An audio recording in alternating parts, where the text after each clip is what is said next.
which team has been, I guess, blowing your phone up the most in terms of interest, whether because they're 2-0 or 0-2 or wondering about their situation? Which is the team that's showing up on your phone from around the league the most?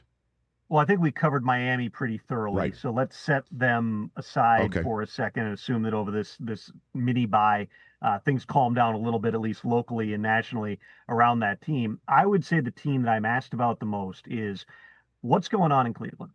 What is the Browns' plan here? They have been ineffective offensively to this point. They have a 40-year-old quarterback in Joe Burrow who certainly can operate the offense, but it's not operated at a particularly high level. Quinshon Judkins, who just got back, and who knows how long he will be able to stay on the field if the NFL does in fact enact discipline, which that process is still ongoing. He's not yet been able to make the impact that they wanted him to make.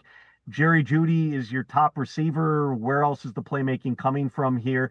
And oh, by the way, you drafted 2 quarterbacks who are both sitting and biding their time. I'm not saying the Browns right now are on blow it up watch. What I would say is a lot of people within the league are going to be monitoring what is happening with the Browns in the coming weeks. Remember, they got a week 5 game in London against the Vikings. We all know that when teams have pressure on them, those international games, the flight back, the bye after. I can't remember if they actually have their bye immediately after, but that's a lot of times they don't have their bye after. Correct. But neither did the Jets when they fired Robert Saleh on a Tuesday. So you've got a unique type of a situation here where people are just wondering, like, what buttons are they going to push? Could they be a team that ends up, wanting to sell?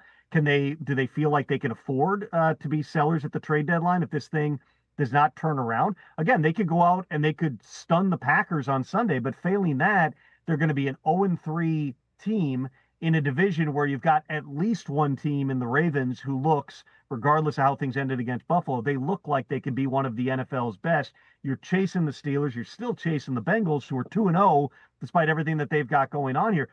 Where does it lead in Cleveland? There will be a lot of focus on that. The trade deadline is still, I believe, 7 weeks away. Right now, it's the first week in November. As we lead up to that, and there will be, of course, additional scrutiny if you continue to lose games on the coaching staff, on the front office. But the short term is, at what point do they change quarterbacks? At what point could they become sellers?